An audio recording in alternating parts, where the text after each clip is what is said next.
Many people in Lagos knew the name Kenneth Aayi. To some, he was a tech genius. To others, he was a ruthless businessman. But to most people who worked under him, Kenneth was simply the man who had everything. He was the kind of man who didn't knock before entering a room. He walked in like he owned it, and somehow he usually did. His face had graced many magazine covers. His words had shaken foundations, while his money had silenced arguments, settled lawsuits, brought silence, and even destroyed reputations. Kenneth was just 38, but he was the founder of the biggest Nigerian fintech company, which he built from scratch. People called him the Silicon Lion. He wore imported Italian suits and smelled like expensive decisions. His mansion in Banana Island was so expensive that it had an elevator that spoke in a British accent. His staff moved like soldiers, never smiling. His security men wore sunglasses even at night, and his chefs had foreign diplomas. In fact, everything around him screamed of power. However, Kenneth wasn't just rich, he was proud. He walked like the ground owed him loyalty and talked to people as if they were replaceable batteries. He believed respect should be earned with fear and not kindness. He didn't keep old friends. He only kept relevant ones. He did not believe in second chances. Once you failed him, you are gone. And in his word, emotions are weaknesses. He never laughed, and when he did, it sounded like a performance. At his side was Tina, his beautiful, glamorous, and picture-perfect fiancée. Her Instagram had over 200,000 followers, and most of them believed she and Kenneth were Nigeria's version of Jay-Z and Beyonce. They wore matching clothes to weddings and flew private jets to Dubai just for lunch. On Valentine's Day 2 years ago, Kenneth hired dancers to spell out "Will you marry me" in front of a moving yacht. People were still talking about it 2 years later.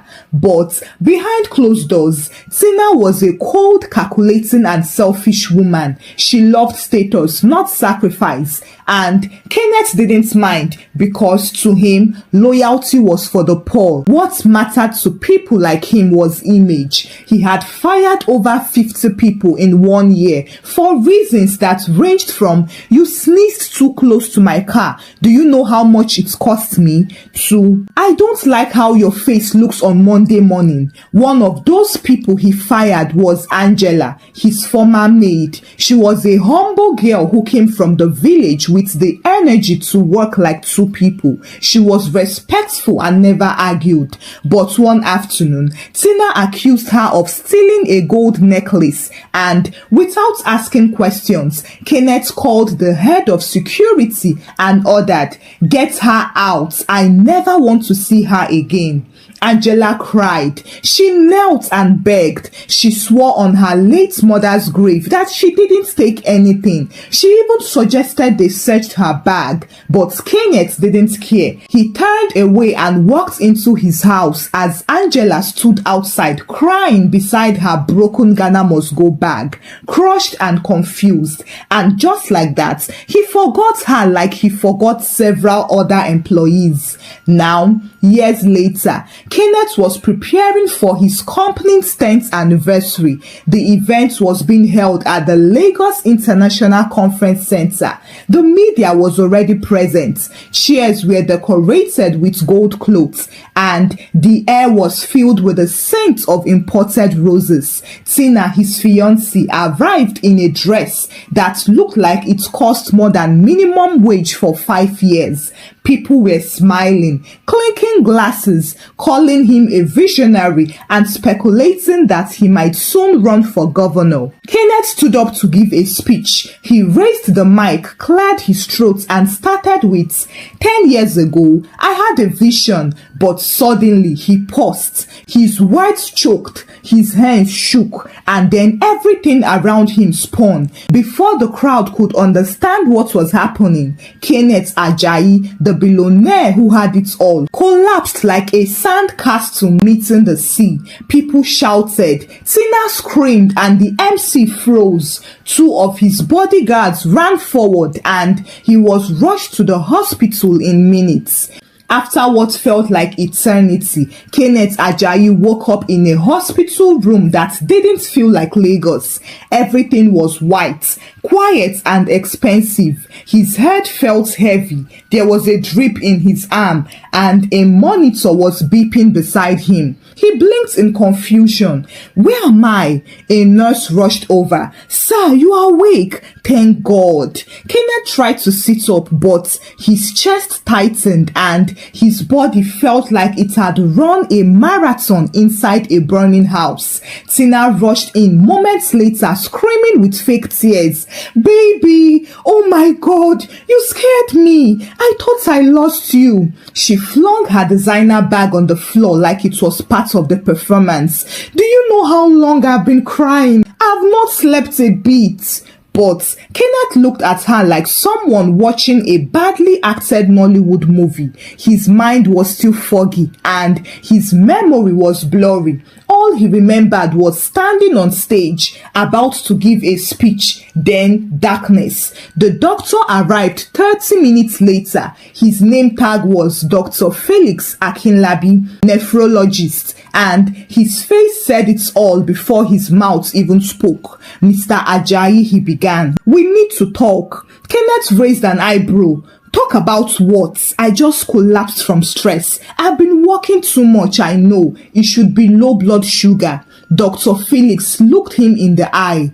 It's your kidneys. They are failing. Kenneth blinked. Failing? Yes, sir. Your creatinine levels are dangerously high. You are at stage 5. It's called end-stage renal disease. Kenneth laughed. Are you joking? Me, kidneys failing? Look at me. I am strong. I jog twice a week. I eat grilled chicken and salad. I even drink imported water. The doctor nodded calmly. That may be true, but this is not about your lifestyle. Sometimes it's genetics, sometimes it's delayed diagnosis, but what we are sure of is this. You need a kidney transplant urgently. There was silence before Tina finally spoke. Wait, what does that mean? Like, he can't pee again? Dr. Felix replied, his kidneys are no longer filtering waste. Dialysis is a short-term solution, but for long-term survival, he needs a new kidney. Kenneth shifted back in shock. His body suddenly felt foreign, as if it was a machine that was turning against him. How soon? He asked. Sooner than you think, the doctor replied. We need to find a donor. A living donor is better. Someone young and healthy. A family member is ideal, or even a close loved one. Tina's eyes widened. A donor, as in surgery, someone will remove their kidney and give to him? Dr. Felix nodded. Tina shifted in her chair but didn't say anything. That evening, she posted a black and white photo of Kenneth on Instagram with the caption, "Keep my king in your prayers. We are fighting a battle we didn't plan for. #strongman. #faith over fear." The light started pouring in and so did the comments. God is your strength. You shall not die. Sending you healing energy, sis. But in real life, Tina didn't spend the night at the hospital. She said she had a headache and needed to rest. Kenneth didn't argue, so she left. The next day, Dr. Felix returned with more results and sat beside Kenneth. Mr. Aayi, you need to understand, the next few days are critical. Dialysis can keep you stable only temporarily, but without a transplant, your condition will worsen. worsen. We've already started looking through the donor registry. Kenneth nodded. Fine. What about my brothers? I have two. Call them in for testing. His brothers came immediately. They were sent for. They were tested, but unfortunately, they both failed. One had high blood pressure, while the other was a carrier of a disease that made him incompatible. Kenneth was disappointed, but he still had other options. Okay, what about volunteers? I will pay any amount. Without wasting time, the hospital issued a discreet call for volunteers. 3 people came, but 2 of them fainted at the sight of needles, while 1 ran away when asked for a blood test. Tina sat by his side one afternoon scrolling her phone. Babe, can't you just wait for a dead donor?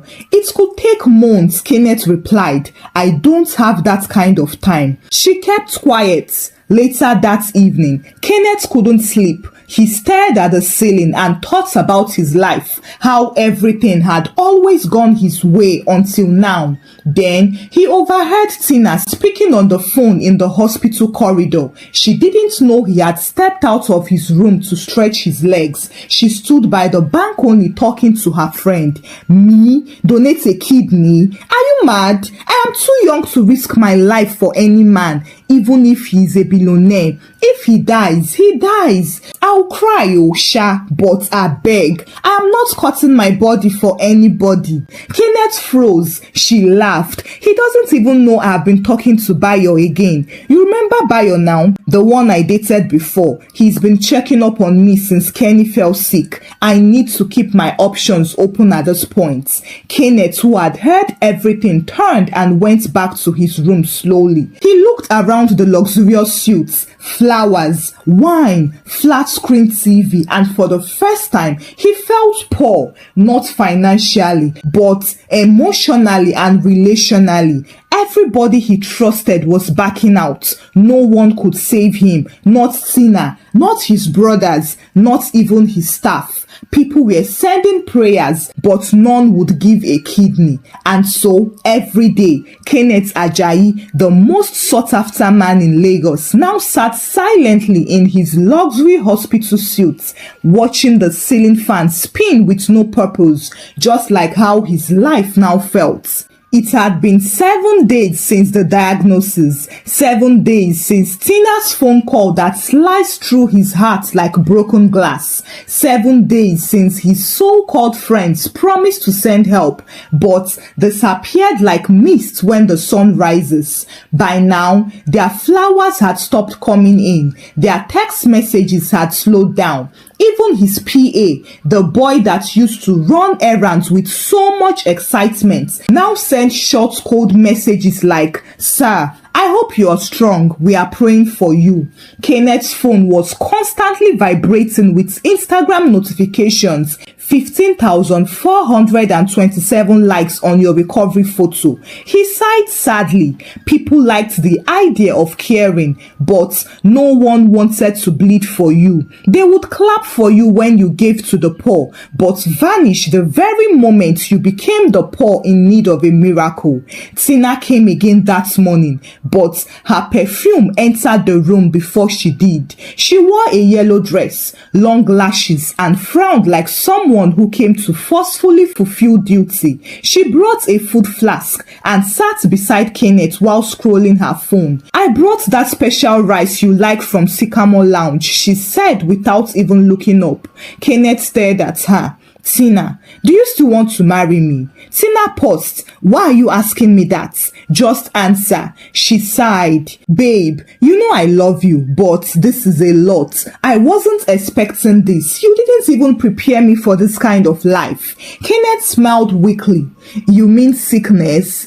"No, yes, I mean being here every day, watching you suffer. I can't handle it emotionally. You know I'm a soft person, right? To be honest, I haven't been sleeping well." He looked at her eyeballs deeply, as if he could see her soul through it, and luckily he did. He saw the truth. Tina loved his lifestyle, not his life. She stood up soon after and kissed him on the forehead as if she was visiting her uncle in the hospital. I'm going for a spa retreat with the girls. I need to clear my head, but I'll be praying for you. She left and he never saw her again. One morning, Dr. Felix pulled a chair close to Kenneth and said, Mr. Aayi, the dialysis is buying us some time, but not much. Your body is beginning to resist treatment, and if we don't get a compatible kidney in the next 7 days, things will begin to shut down. Kenneth closed his eyes in pain. The doctor asked, have you tried more family? My mother is diabetic. My father is dead. My cousins are abroad and unavailable. Everyone is busy. Dr. Felix nodded, stood up and left quietly. Kenneth stared out of the window that night, wondering if this was how his life would end. Slowly and silently, surrounded by people who were waiting for him to die so they could share his property. The doctors had just confirmed he had 1 week. Just one. If a matching donor didn't show up soon, he would have to transition to comfort care, and the moment dialysis stopped working, that would be the end. He had begged everyone, family, friends, even his PA, offering them millions, houses, cars, whatever they wanted if they would donate 1 kidney. Some smiled and said they would think about it, while others just quietly changed the topic. One even said, but sir, what if I need my kidney later in life? You know, nobody knows tomorrow. He had lost all hope and resigned to his fate until that afternoon when the head nurse came in with 2 other doctors holding a brown file. Kenneth sat up slowly, trying not to expect too much, yet desperate to leave. The doctor spoke up. Mr. Aayi, we found a donor match. Kenneth blinked. A match? As in, someone is ready to give me a kidney? The doctor nodded. Yes, and they are medically cleared. They've gone through all the tests and have signed the consent form. We are scheduling the procedure for tomorrow morning. Kenneth's heart started beating fast. He was both relieved and confused. Who is it? Please, I need to know. The nurse looked up from the file and said they requested anonymity until after the surgery. Kenneth frowned. Wait. What kind of person does that? I don't understand. Is it someone I know? Is it a public donor? I'm afraid we can't tell you more than that right now, the doctor replied. What matters is that you have a match. Prepare yourself mentally. It's a complicated surgery, but your chances are much better now. And so they left him there confused. Kenneth stared at the door as they left. Then he lay back, breathing deeply. All sorts of thoughts ran through his mind. Who would do this? Who still cared about him? Had one of his rich acquaintances changed their mind? Could it be someone from his past? His brothers were off the hook. His sister was in Canada with 3 children. His friends were all cowards. And Tina, well, if she was the donor, he would know because she would have already made an Instagram post about it and maybe a podcast interview too. Meanwhile, across town, a young lady sat alone on a wooden bench outside her church. She held her old Bible close to her chest, saying secret prayers. She had signed the donor form 2 days ago after finding out through a mutual friend that Mr. Kenneth Aayi was dying of kidney failure. She hadn't even hesitated, not because he deserved it, but because God had healed her heart from bitterness a long time ago. She had long moved on, but when she heard of his condition, something stirred inside her.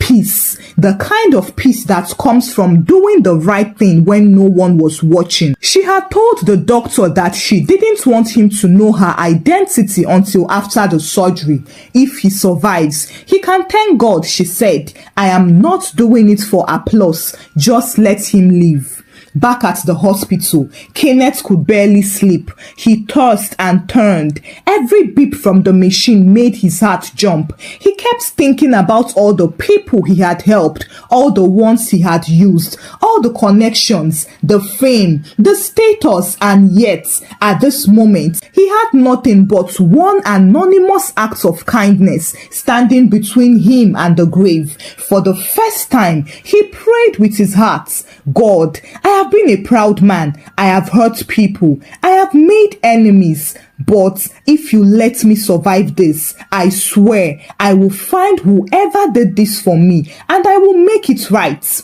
Meanwhile, outside his door, the nurse was reviewing the donor file. Name, Angela Nwoke. Occupation, laundry assistant. Relationship to patients, former employee. Reason for donation, because life is precious, even his. The nurse shook her head quietly and smiled. This word, you never know who your angel is. The next morning, 2 people were wheeled into the operating theater, a billionaire and a forgotten housemaid. One eternity later, Kenneth Aayi slowly opened his eyes and immediately a sharp pain in his side hit him, reminding him that something major had happened and that he was still alive. He blinked slowly, trying to remember where he was and what day it was. And as the fog in his brain began to clear, a single thought crawled out from the corner of his mind. The transplant had happened. He looked around weakly, expecting to see the doctors, or at least the nurse who always gave him hope. But instead, he saw Tina, his glamorous fiancée, standing near the window wearing sunglasses inside the room and holding her phone as if it was a microphone. She was smiling into the camera and talking to her Instagram followers. Hey guys, good news. Kenny pulled through. The surgery was a success. We are so grateful to God and to whoever made this miracle happen. We'll be doing a sit-down video to tell all very soon. Stay tuned. Kenneth called out with his weak voice, Tina. She turned around surprised and quickly dropped the phone. Babe, you are awake. Thank God. I've been here since yesterday night. He raised an eyebrow slightly. You just came now. Tina laughed nervously and came closer. Don't say that, babe. I was praying for you and posting your updates. You know how people love you. I even bought a matching t-shirt for the awareness walk I'm planning. Kenneth frowned. A walk? For my kidney? Tina nodded proudly. Yes. Kidney Life Foundation. I already got a good designer to work on a logo. Kenneth closed his eyes briefly. He wanted to laugh, but the stitches on his side said, don't try it. He opened his eyes slowly to look at her again. Who gave me the kidney? Tina looked confused. Well, we don't know yet. They said some anonymous donor stepped forward last minute. Kenneth narrowed his eyes. So, you are here for pictures and you don't even know who saved me? Tina blinked. Babe, I came because I love you. Or because you love the spotlight, he whispered. At that moment, the door opened and the doctor stepped in. Mr. Aayi, you are awake. That is a very good sign. We'll keep monitoring you for the next 72 hours. There are no complications so far. Your body is responding well. Kenneth nodded slowly. Thank you, doctor. But I need to ask, who was the donor? I need to know. The doctor looked at Tina, then at Kenneth. Are you sure? She asked to remain anonymous until you were fully recovered. Please tell me. I need to know, Kenneth insisted. The doctor sighed and walked closer. Her name is Angela Nwoke. The room went quiet. Kenneth's face froze. Angela? The doctor nodded. She used to work for you, I believe. We verified everything. She passed all the tests. She signed the donor form 2 days before the procedure and insisted that no one tells you until after the surgery. Tina looked confused. Wait, Angela, that girl you fired, the maid?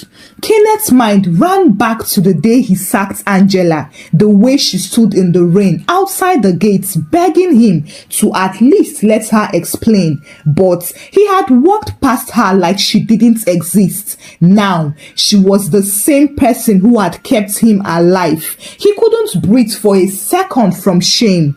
Where is she now? He asked. She's recovering in her ward, but she said she doesn't want anyone in. She doesn't want recognition. She just wants to go back to her normal life. Tina scoffed. What kind of normal person gives a kidney for free? I mean, is she trying to get something out of this? Money or fame? Kenneth turned to Tina and stared at her for a long moment before saying, "Get out." Tina blinked. What?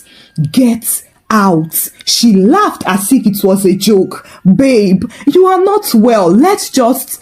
"I said leave," he repeated. "Leave. Take your camera, take your shirt, and take your fake love with you." Tina's mouth dropped. "Are you serious right now?" "Yes," Kenneth struggled to say. "For the first time in my life, I am very serious." Seeing that he was going to embarrass her if she didn't leave, Tina picked her bag and stormed out. The room was quiet again, and Kenneth sank back into his pillow, closed his eyes, and this time tears rolled down. He was broken, and it was a kind of brokenness that was washing away the arrogance inside him like rain washing a dirty roof. Angela, the same girl he once treated like trash, had given him a second chance at life without demanding a single thing in return. He pressed the nurse call button. "I need to see her," he said. "I need to say thank you. I need to fix everything." A week after being discharged, Kenneth Aayi stepped out of his black SUV and told his driver to wait for him at the junction. He didn't want to arrive with noise, convoy or PR, just his remorseful heart, his PA, and a bouquet of white roses that felt too small for the weight of his guilt. He walked past a narrow corridor behind a small church, following the address he had gotten from the nurse. His heart was pounding from shame, and as he turned the corner, he saw Angela. She was kneeling in front of a stack of clothes, folding second-hand baby clothes. Her side was still healing as she moved slowly. She was singing a worship song, one of those old hymns that only people who had seen hardship truly understood. Kenneth paused. He had prepared a long speech in the car, something dramatic and heavy, something a PR team could write, but standing there now, his mouth became dry. All the English in his head scattered like fish in hot oil. Angela looked up and their eyes met. She froze out of shock. "Sir!" Kenneth took a slow step forward. "No, not sir, just Kenneth, please." She stood up slowly. "What are you doing here?" He came closer, then slowly went down on his knees in the middle of dust and held out the flowers like a student begging a wicked teacher after failing a test he didn't study for. "I came to say thank you, and I came to say I'm sorry for everything." Angela looked down at him and shook her head.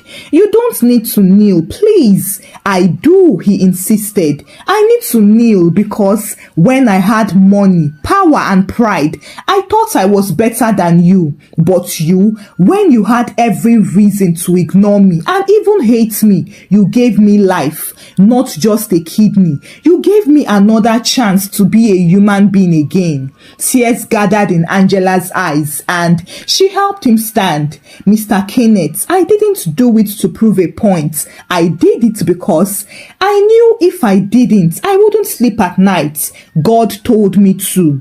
Kenneth nodded slowly. Then, let me also obey what God is telling me to do. He turned and signaled to someone standing outside. A young man entered, Kenneth's PA, carrying a brown envelope, a document folder, and a small jewelry box. I know you didn't do it for money, but I need to do this. Angela shook her head. I don't want reward. No, don't see this as a reward. See this as purpose. He handed her the envelope. It contained 100 million naira in a certified bank draft. Use this for your charity. Help other people like me, people who need help but can't afford it. Set up your own help center. Your name deserves to be on a building. Angela's hands trembled. Sir, this is too much. Kenneth shook his head. It cannot be compared to what you gave me. He handed her the folder.